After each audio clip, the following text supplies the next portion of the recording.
안녕하세요. 저는 서울 아산병원에 근무하는 가정의학과 전문의 전성훈이라고 합니다. 우리가 코로나 사태로 인해서 같이 만나지 못하고 올해에도 화면으로 만나게 됐습니다. 빨리 코로나 사태가 종식돼서 강의실에서 같이 만나고 질문도 받고 대면으로 할 수 있는, 강의할 수 있는 시간이 빨리 왔으면 좋겠습니다. 오늘 제가 드리려고 하는 말씀은 당뇨병의 합병증입니다. 당뇨병은 합병증을 예방하기 위해서 철저하게 치료해야 된다고 말씀드릴 정도로 당뇨병의 합병증은 굉장히 중요하다고 말씀드릴 수 있습니다. 당뇨병의 합병증은 두 가지로 나눌 수 있는데 급성합병증, 만성합병증으로 나눌 수 있습니다. 급성합병증으로는 당뇨를 치료하면서 혈당이 너무 높다거나 혈당이 너무 떨어졌을 때 생길 수 있는 그런 것들이고요. 이건 내게 응급실로 빨리 오셔서 치료해야 되는 그런 일이 생기기도 합니다. 만성합병증은 당뇨를 치료하면서 생길 수 있는 그 합병증인데 두 가지로 역시 분류할 수 있는데, 대혈관 합병증이라고 하는 거는 큰 혈관이 막히는 일이 생기는 겁니다. 머리로 가는 큰 혈관이 막히면 뇌졸중, 심장으로 가는 큰 혈관이 막히거나 좁아지면 협심증, 그 다음에 손, 다리에 있는 큰 혈관들이 막히면 말초동맥 폐색이 일어날 수 있습니다. 소혈관 합병증이라고 하는 것은 작은 혈관들이 막힐 수 있어서 문제가 될 수 있는 건데, 첫 번째로 당뇨병성 신증, 당뇨병성 망막증, 당뇨병성 신경병증이라고 말씀드릴 수 있습니다. 그래서 하나씩 한번 말씀드려 보도록 하겠습니다. 먼저 고혈당 현수에서 말씀드리면, 이분이 지금 인슐린 35단위를 맞는 67세 남자 환자인데 갑자기 복통을 호소하면서 의식이 몽롱해서 응급실에 내원했습니다. 이분이 응급실에 내원하기 전에 며칠 전에 감기를 앓으면서 본인은 지금 상태가 굉장히 안 좋다고 힘이 없다고 생각하면서 밥을 좀 많이 먹어야겠다고 생각해서 짜장면 2그릇 먹고 아침 점심 먹고 그 다음에 믹스커피도 맛있게 마시고 이러면서 혈당이 갑자기 높아져서 정신이 없어서 병원에 왔습니다. 병원에 갑자기 와서 병원에서 검사를 해보니까 혈당이 800 정도 나왔고 당화혈색소는 9.8% 나왔습니다. 소변 케톤이 양성으로 나왔는데 진단은 당뇨병성 케톤산증, 고혈당성산증이라고 하는 겁니다. 케톤산증이라고 하는 건 어떻게 생기냐면, 혈당을 올리기 위해서 지방이 분해돼서 케톤바디가 생기면서 케톤산증이라고 하는 게 생기는 건데, 그때 갑자기 복통이 특징적으로 생기는 걸 알 수 있습니다. 그래서 이분 환자는 너무 한꺼번에 음식을 많이 먹었기 때문에 문제가 생기는 건데, 기존은 인슐린이 부족해서 우리 인슐린이 있어야만 우리 몸속에서 혈당을 사용할 수 있는데, 우리 몸속에서 혈당을 사용하지 못하니까 피 속에서 혈당은 많이 높아져 있지만 우리 몸속에서 사용할 수 있는 혈당이 없어서 혈당을 올리기 위해서 지방을 분해하는 거고, 그 다음에 지방을 분해해서 케톤바디가 되는 거고, 그 다음에 우리 피 속에 있는 혈당은 굉장히 높기 때문에 혈당이 높게 되면 혈당을 많이 없애기, 혈당을 빼기 위해서 소변이 굉장히 많이 늘어나게 됩니다. 그래서 상대적으로 탈수가 아주 심각한 문제가 생기는데, 이럴 때 정신을 잃는 그런 일이 생길 수 있습니다. 이 환자 같은 경우에는 우리가 인슐린을 맞을 때 아니면 당뇨약을 먹을 때 여러 가지를 조정하게 하게 되는데, 당뇨라고 하는 건 제일 어려운 점이 뭐냐면 먹는 약, 그 다음에 인슐린, 운동, 그 다음에 우리가 먹는 음식, 이 모든 것에 영향을 미치고 스트레스를 받는다거나 생활 환경에 모든 것에 영향을 미치기 때문에 그런 것들을 다 철저하게 조절하시는 것이 중요하십니다. 다음 환자를 보면 저혈당성 호르몬인데, 이분은 67세 여자분인데요. 인슐린이 40단위하고 당뇨병을 복용하는 여자분입니다. 이분은 의식이 없는 상태에서 집에서 발견돼서 응급실에 오게 됐는데, 이분은 어떤 일을 겪게 됐냐 하면, 전날 저녁에 혈당 검사를 해보니까 식사 후에 300이 넘어서 혈당이 굉장히 나쁘다고 생각한 거예요. 혈당이 굉장히 나쁘니까 이분은 굉장히 혈당을 조절을 잘 하시는 분인데, 혈당을 잘 조절하기 위해서 내일 아침에는 운동을 열심히 해야지 생각하고 아침 안 먹고 새벽에 일어나자마자 굉장히 열심히 운동을 했어요. 평소에는 한 10분 정도, 15분 정도, 길게 하면 30분 정도 운동했던 운동장을 걷던 분인데, 이날은 전날 당뇨 조절이 안 된 게 생각나서 공복 상태에서 운동을 1시간 이상 했습니다. 그래서 이분도 응급실에 와서 검사를 해보니까 혈당이 42로 굉장히 낮았고, 그 다음에 당화혈색소가 7.2%라고 하는 건, 이분은 혈당이 조절되지 않았다고 생각하지만 당화혈색소가 7.2%라는 건 당뇨 조절이 크게 나쁘지 않았다는 거고요. 그 다음에 요케톤 음성이라고 하는 거는 아까 앞에서 봤던 것처럼 혈당을 우리 몸속에서 사용하지 못해서 지방이 분해되던 이런 일이 생기지 않은 겁니다. 그래서 당화혈색소의 의미가 혈당하고 당화혈색소의 의미가 뭐가 다르냐면 혈당은 그 시점에 있어서 그 혈당 수치를 나타내는 거거든요. 혈당 검사라고 하는 건. 당화혈색소라고 하는 건 우리가 지난 3개월 동안 당뇨를 어떻게 조절했는지 나타나는 수치이기 때문에 당화혈색소가 정상 범위에 있다면 혈당이 그 당시에 조금 높거나 조금 낮더라도 크게 문제될 게 없다는 걸 알아주시면 좋겠고요. 우리가 혈당을 조절하는 목표가 혈당을 정상화시키는 거지만 장기적으로는 당화혈색소를 정상 범위로 유지해서 합병증이 생기지 않도록 하는 게 아주 중요하고요. 이분은 저혈당이고 그다음에 저혈당이 생긴 경우에는 포도당을 빨리 주사해서 혈당을 올리게 되면 잃었던 정신을 다시 돌아오게 할 수 있습니다. 다음에는 이제 만성합병증 중에서 대혈관 합병증에 대해서 하나씩 말씀드려 보도록 하겠습니다. 대혈관 합병증이라고 하는 건 혈관이 막혀서 동맥경화가 문제인데 동맥경화가 뇌졸중, 협심증, 말청동맥이 생기면서 그 폐색을 일으킬 수 있고 아주 좁아지는 경우가 생길 수 있습니다. 위험 요인은 당뇨뿐만이 아니라 고혈압, 고지혈증, 흡연, 나이 이런 여러 가지가 그 위험 요인으로 작용하기 때문에 당뇨 조절뿐만 아니라 고혈압도 조절해야 되고 고지혈증은 잘 관리해야 되고 담배도 끊어야 되는 이런 일이 잘 관리하셔야만 합니다.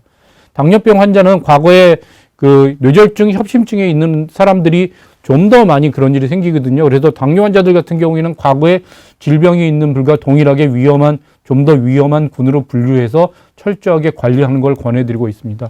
그래서 철저하게 당뇨 관리, 고혈압 관리, 고지혈증 관리가 중요하겠고 담배 끊는 게 굉장히 중요합니다. 담배라고 하는 거는 혈관을 수축시켜서 혈관을 막게 되는 그런 일이 생기기 때문에 동맥경화 예방을 위해서는 담배를 끊는 게 굉장히 중요합니다. 먼저 심장으로 가는 그 관상동맥이 좁아졌을 때 생기는 거는 협심증, 심근경색이라고 하는 겁니다. 관상동맥이 좁아졌을 때는 협심증, 완전히 막힌 다음에 심근경색이라고 말씀드릴 수 있는데요.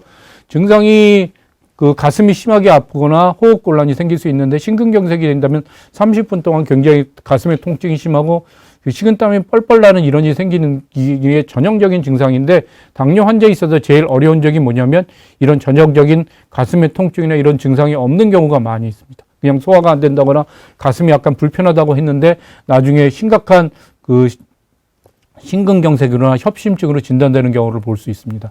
그래서 진단은 심전도, 혈액검사, 운동부하검사 같은 걸 해야 되고 심장 CT, 혈관 조영술을 해서 그다음에 약물치료, 만약에 필요하면 스텐트 치료, 풍선 확장술 같은 걸 해야 되니까 당뇨 환자 같은 경우에는 당뇨를 철저하게 조절하는 게 제일 중요하다고 말씀드릴 수 있겠습니다. 그다음에 뇌졸중이 생길 수도 있는데 동맥경화에 의해서 혈증이 발생했을 때 그 뇌경색이 생기는 게 제일 많습니다. 증상은 뇌졸중의 증상이 사지마비, 언어장애, 두 개 보이는 거, 어지러움증 등 여러 가지가 생길 수 있습니다. MRI, CT로 진단하는 거고 되게 필요하면 약물 치료를 할 수 있는 거고 필요한 경우에는 여기도 혈관이 좁아져거나 막혀 있는 경우이기 때문에 스텐트나 풍선 확장술을 시행할 수 있습니다. 그 다음에 말초 혈관 폐색이라고 하는 거는 그 조그만 혈관이 팔다 특히 다리에 있는 혈액 공급이 막히는 경우가 많이 있는데 그렇게 되면 그 다리로 가는 그 동맥이 막히기 때문에 혈액 공급이 안 되면서 운동이나 근육이 저리는 당기는 증상이 생기고 이걸 파행이라고 합니다. 그래서 평소에는 괜찮다가 걷거나 운동할 때 여러 가지 문제가 생기는 걸 통증 같은 게 생길 수 있는 그런 증상이 생길 수 있고요. 진단은 제일 쉽게 할 수 있는 거는 지금 다리나 손을 봤을 때 위에 있는 혈관이 막혔을 때 발바닥이나 아니면 맥박을 지어봤을 때 맥박이 촉지되지 않으면 진단할 수 있고요. 실제로는 검사를 하게 되면 혈관을 직접 보는 초음파나 아니면 혈관 조영술을 통해서 진단해서 치료를 하게 됩니다. 치료는 약물 치료를 할 수도 있고 스텐트 치료할 수 있고 아니면 직접 그 혈관이 좁아져 있는 데로 수술하는 경우도 있습니다. 다음에는 신증에 대해서 말씀드리려고 하는데요. 당뇨병성 신증에서 제일 먼저 나타나는 게 미세 단백뇨라고 하는 겁니다. 미세 단백뇨는 그 단백뇨 양이 굉장히 적기 때문에 잘 나타나지 않고 미세 단백뇨 검사를 해야 단백뇨로 진단받을 수 있는 건데 이거는 신증으로 진행될 가능성을 예측할 수 있고요. 다른 합병증 동반이 많고 혈압이 높게 됩니다. 그다음에 협심증의 위험성이 굉장히 높게 나타나게 됩니다. 그래서 당뇨병 신증을 진행하는 단계를 보면 제일 처음에 미세 단백뇨라고 해서 정밀 검사를 했을 때만 나타나는 단백뇨를 볼 수 있고 이건 소변 검사했을 때 잘 나타나지 않기도 하기 때문에 미세 단백뇨를 1년에 한 번 정도 소변 검사하고 혈액 검사를 통해서 진단할 수 있고요. 이때 해야 될 거는 혈당 조절, 혈압 관리, 단백질 제한식이라고 하는데 신장에 나쁜 게 단백질이기 때문에 단백질을 적게 먹어야 되는데 이때 말씀드리는 건 단백질은 킬로그램당 몸무게 1kg당 1g 정도를 먹게 되나 60kg이신 분들은 되게 60g 정도의 단백질을 섭취하도록 그렇게 권유하고 있습니다. 그래서 너무 많은 단백질을 먹지 않도록 주의하는 게 제일 드리고 싶은 말씀이고요. 그 다음에 단백뇨가 나왔다 안 나왔다 하고 그 다음에 지속되면 지속독 단백뇨라고 해서 단백뇨가 소변 검사할 때만 나타나게 됩니다. 이때는 신기량이 떨어져서 저 단백질 식사를 더 적게 먹어야 되는데요. 이때는 킬로그램당 0.8g 정도의 단백질을 식사하도록 그렇게 말씀드릴 수 있습니다. 그래서 이런 단계가 진행돼서 잘 치료가 안 되면 결국에는 투석이나 신장 이식을 하게 되는 그런 나쁜 단계로 넘어갈 수 있는데요. 미세 단백뇨가 안 생기도록 그 혈당 조절하는 게 제일 중요하고, 그다음에 미세 단백뇨가 생겼다고 하더라도 혈당 혈압 관리를 철저하게 해서 그 진행되지 않도록 그렇게 열심히 관리하는 게 굉장히 중요합니다. 그래서 당뇨병의 신증은 어떤 사람들한테 많이 생기냐 하면 당뇨병 유병 기간이 굉장히 오래된 사람들한테 많이 생기고요. 그 다음에 혈당 관리가 잘 안 되는 사람, 아까 말씀드렸던 미세 단백뇨가 나타나는 사람들한테 단백뇨가 없는 사람들한테보다 좀 더 많이 생깁니다. 그 다음에 담배 피는 사람, 그 다음에 당뇨병성 신증에 당뇨병 가족력이라든지 당뇨병성 신증에 그 가족력이 있는 사람들한테 좀 더 많이 생깁니다. 그 다음에 고혈압과 고지혈증을 가지고 있다면 당뇨병성 신증이 좀 더 빨리 진행될 수 있습니다. 그러면 당뇨병성 신증의 치료는 뭐냐? 제일 처음에 엄격한 혈압하고 혈당 관리입니다. 우리가 그 신장 자체만 놓고 본다면 제일 나쁜 게 혈압이 높은 거하고 단백질이기 때문에 엄격한 혈압 관리, 혈당 관리가 제일 중요하고요. 그 다음에 인슐린을 맞고 계신 분들이라면 신기능 장애가 왔을 때 인슐린의 양이 좀 줄어듭니다. 그건 인슐린이 소변을 통해서 신장을 통해서 배출되는데 신장의 기능이 떨어지면서 인슐린의 양이 몸속에 체내에 쌓이면서 필요한 인슐린 양이 좀 줄어들고요. 그 다음에 강한 운동은 피해야 됩니다. 강한 운동은 단백뇨를 유발할 수도 있어서 그렇고요. 중등도의 운동은 당뇨 조절을 위해서도 철저하게 계속 하셔야 합니다. 우리가 이렇게 그 신증이나 이런 것들이 생겼을 때 여러 가지 우리 몸속에 좋다고 하는 것들을 치료하라고 권유하는 주위 사람도 많고, 그 다음에 그 한방에서도 완치될 것처럼 얘기하는데, 그 솔직히 정확하게 말씀드리면 신장에 좋은 한방약은 없습니다. 그래서 우리가 필요한 약을 오히려 안 먹어야 하는 거기 때문에 꼭 필요하지 약은 하지 않은 약은 섭취하지 않아야 하기 때문에 한방약은 전혀 도움이 되지 않습니다. 그래서 철저한 혈압 관리, 혈당 관리가 중요하다고 말씀드릴 수 있겠습니다. 그 다음에 당뇨병성 망막증이라고 하는 건 망막에 문제가 생겨서 여러 가지 문제가 생길 수 있는 건데요. 당뇨병성 망막증은 후천적으로 시력 장애가 생기는 가장 많은 원인입니다. 그래서 당뇨병 망막증은 되게 없는 경우에는 1년에 1회 정도 검사하는 게 중요하고요. 이형강류의 경우에는 당뇨병이 진단되면서 동시에 당뇨병이 발견되기도 합니다.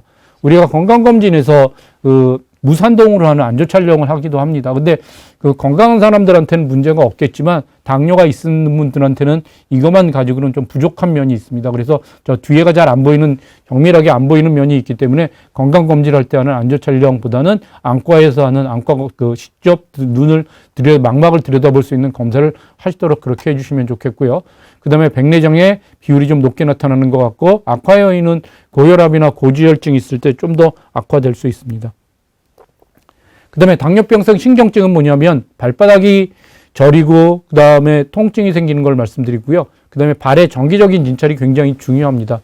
그 다음에 스트레칭이 유용하고 필요하면 그 약물 치료를 하고 철저한 금연이 중요한데, 금연이 그 발로 가는 혈관을 특히 막는 그런 문제가 많이 생깁니다.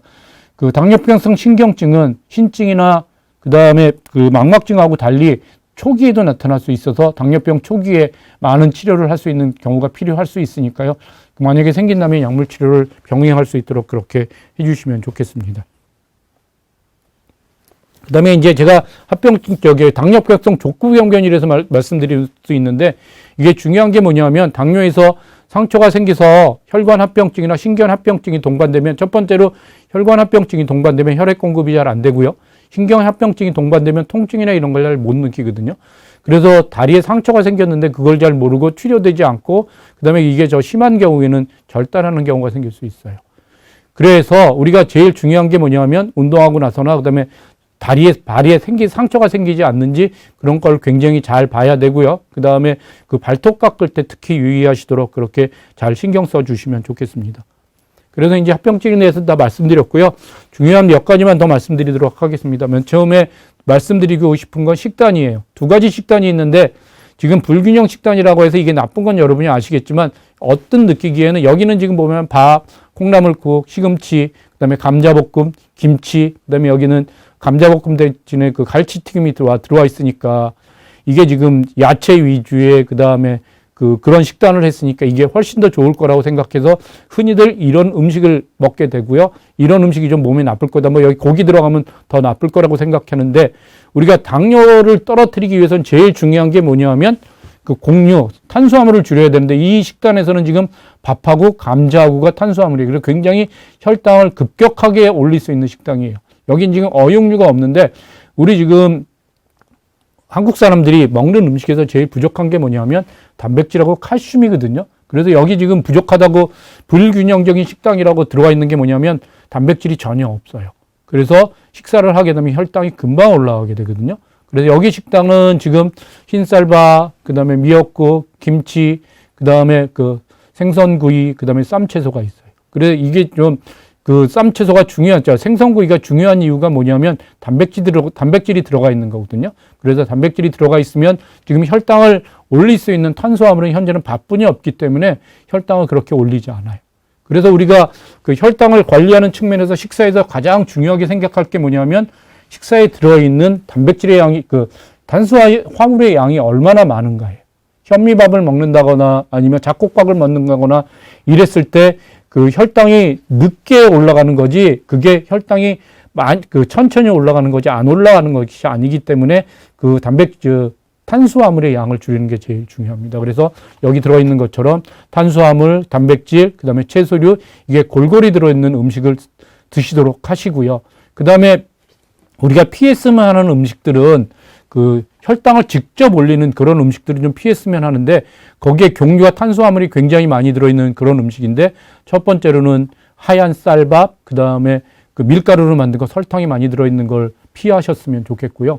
그 다음에 두 번째로는 우리 연세 드시는 어르신들이 혈당이 제일 많이 올라가는 음식이 뭐로 밝혀졌냐면 믹스커피로 밝혀졌어요. 믹스커피를 먹으면 거기에 설탕이 굉장히 많이 들어서 혈당을 바로 올리니까 믹스커피는 드시지 않도록 그렇게 주의해 주시면 좋겠습니다. 그래서 음식 조절을 철저하게 했으면 좋겠고 음식 조절에서 제일 중요한 게 뭐냐면 탄수화물의 양을 줄이는 게 중요하고 근데 단백질은 그 신증이 있거나 이런 사람들한테는 문제가 돼서 줄여야 되겠지만 그렇지 않다면 신증이 없거나 일반적이거나 당뇨병을 치료하는 사람들한테는 그 단백질이 부족하지 않도록 그렇게 드시는 것들이 중요합니다. 그래서 곡류, 어육류, 채소류, 그 다음에 이런 것들을 골고루 적절한 양을 드시는 게 제일 중요하다는 말씀 드리겠습니다. 그 다음에 이제 당뇨병 환자의 그 운동에 대해서 말씀드리려고 하는데요. 운동은 어떤 것들이 중요하냐면 그 유산소 운동 위주로 하는 거고요. 그 다음에 근력 운동을 병행해야 된다고 생각하는데 제가 들어본 사람 중에서는 잘못 알고 있는 게 뭐냐면 유산소 운동은 안 하고 근력을 느껴요. 근력 운동을 해서 근육만 늘린다고 생각하는데요. 두 개를 병행하는 거고 주로 해야 되는 운동은 유산소 운동을 위주로 하는 거고 근육이 생기면 근육에서 인슐린의 저항성이나 이런 게 많이 떨어지기 때문에 그 혈당을 떨어뜨릴 수 있는 그런 역할을 할 수 있어요. 그래서 근력을 늘리는 게 중요하긴 하지만 중요한 건 유산소 운동을 위주로 하는 거고요. 운동의 종류는 수영, 걷기, 자전거 타기 등을 말씀드릴 수 있고요. 어르신들께서는 그 관절염이 없다면 수영 같은 거 병행하셔도 좋고요. 무릎 아픈 관절염 같은 게 있으시면 평지 걷기 같은 게 제일 좋겠고요. 근데 운동 강도는 심박수가 100회에서 110회 넘어가지 않도록 그렇게 하고 운동이 익숙하시면 맥박수를 조금 올라가도 관계 없습니다. 한 번에 운동 30분 정도, 그 다음에 일주일에 5번 정도를 운동했으면 좋겠고요. 근력 운동을 반드시 병행하시도록 그렇게 신경 써주시면 좋겠습니다. 그 다음에 당뇨병 환자 운동 시 주의사항이 뭐냐면 아까 저혈당 환자가 생겼는데 환자께서 그 혈당 조절 안 된다고 인슐린이나 이런 약을 먹음에도 불구하고 공복 시에 운동해서 혈당이 많이 떨어져서 저혈당이 생겼어요. 그래서 첫 번째는 인슐린 맞는 분, 그 다음에 약물 치료 중에서 혈당 강화제를 사용하는 분인데 아마릴이라고 하는 그런 약이 되게 지금 제일 많이 사용되는데 그런 혈당을 떨어뜨리는 약물을 사용하는 경우에는 저혈당이 잘 올 수 있으세요. 그래서 자기가 먹는 약이 당뇨 약이 저혈당이 얼마나 잘 오는지를 잘 알아주시면 좋겠고 그런 분들은 특히 공복 시에 운동 피하면 좋겠고요. 그 다음에 만약에 저혈당이 생기면, 운동하다 저혈당이 생기면 그냥 설탕 먹으면 되니까 운동할 때, 운동 나가실 때 그 사탕 같은 거 하나 꼭 몸쪽에 주머니에 넣고 있다가 조금 어지럽다고 하면 그냥 사탕을 드시도록 하세요. 근데 운동할 때 어지럽다고 해도 혈당이 올라갈까봐 사탕을 안 드시는 분들도 계시는데요. 저혈당하고 고혈당하고 비교해 보면 저혈당이 훨씬 더 위험한 겁니다. 저혈당을 한번 경험하면 다시 저혈당을 겪지 않게 해서 당뇨 조절이 굉장히 소홀히 하는 경우가 많이 볼 수 있으니까요. 운동하면서 조금 어지럽거나 이상하다고 느끼시면 반드시 설탕을 드시면서 저혈당이 생기지 않도록 그렇게 하시면 좋겠고요. 그 다음에 그 탈수가 생길 수 있으세요. 운동하면서 땀이 많이 나니까 탈수가 생기는데, 만약에 탈수가 생기면 신장에도 안 뽑고 그런 것들이 혈당 상승, 심장 기능 저하로 이어질 수 있기 때문에 먼저 물을 먹고 시정하시고요. 운동 후에 수분 보충하는 게 중요하겠고, 그 다음에 운동을 아주 길게 한다거나 이렇게 되면 10분, 15분, 10분, 15분마다 한번 정기적으로 물을 먹고 그렇게 운동하도록 그렇게 하시는 게 좋겠습니다. 그 다음에 말초신경병증이라고 하는 건 뭐냐 하면 그 발이의 상처가 많이 맑가는 게 있어요. 그래서 잘 맞지 않는 꽉 끼는 신발을 신는다거나 그 다음에 운동 경우에 상처가 생겼을 때 이런 일이 많이 생길 수 있으니까 그렇게 꼭 확인해 주시면 좋겠고, 건조를 유지하시는 게 중요하겠습니다. 다시 한번 말씀드리면 저혈당, 탈수, 그 다음에 발에 상처 나지 않도록 관리를 잘 해주시면 좋겠습니다. 이제 당뇨병 관리에 대해서 전반적으로 한번 말씀드리도록 그렇게 하겠습니다. 첫 번째로는 식사에 대해서 말씀드렸지만, 제가 아까 말씀드렸을 때 그 탄수화물에 대해서 많이 말씀드렸는데, 첫 번째로는 그 적절한 양을 먹는 게 중요해요.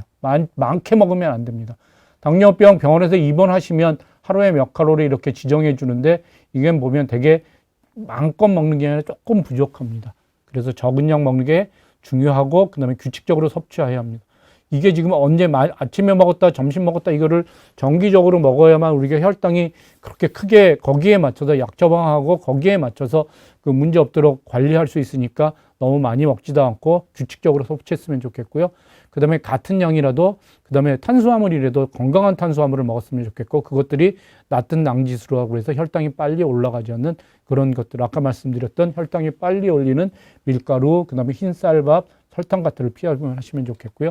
운동 열심히 하시면 좋겠고, 규칙적으로 근육 운동을 병행하시는 게 중요하겠고요. 스트레스를 갖게 되면 스트레스 호르몬이 우리 몸속에서 나오는데, 그건 다 혈당을 올리는 쪽으로 작용하기 때문에 스트레스를 관리하는 게 중요하고요. 그 다음에 우리가 자면서 11시부터 3시까지 잠을 잘 주시면 그 시간에 혈당이 떨어뜨리도록 작용할 수 있는 호르몬이 분비되는 걸 알 수 있습니다. 그래서 이렇게 운동 열심히 하고, 그 다음에 식사 관리 잘 하고, 병원에서 준 약 잘 먹고, 스트레스 걸리지 않도록, 스트레스 생기지 않도록 잘 관리하시고, 그 다음에 수면의 질을 높이는 이런 그 생활 습관을 가시도록 그렇게 하셨으면 좋겠습니다. 그래서 이상 말씀드렸는데요. 다시 한번 요약해서 말씀드리면, 당뇨병의 합병증이라고 하는 건, 급성 합병증은 고혈당이나 저혈당으로 말씀드릴 수 있는데, 고혈당은 되게 관리를 잘 못해서 너무 식사를 많이 한다거나 이럴 때 생길 수 있으니까 그런 관리를 잘 하시도록 그렇게 하시면 좋겠고요. 저혈당은 되게 약이 과하거나 공복 시에 운동할 때 생길 수 있으니까 그런 때를 대비해서 운동할 때 사탕 같은 거 주의하시면 좋겠고요. 만성합병증은 큰 혈관이 막히는 일이 생길 수 있고, 그거는 그 뇌졸중, 그 다음에 협심증, 말초혈색, 폐색이 생길 수 있는데, 그거는 당뇨뿐만 아니라 당뇨, 고혈압, 고지혈증, 담배 끊는 게 중요할 것 같고요. 그 다음에 작은 혈관이 막히는 그 신증, 망막증, 그 다음에 말초신경병증 같은 건 혈당 자체를 철저하게 조절하는 게 굉장히 중요합니다. 그래서 이런 합병증이 생기지 않도록 당뇨병 관리를 잘 하시도록 그렇게 해주시면 좋겠습니다. 이것으로 마치겠습니다.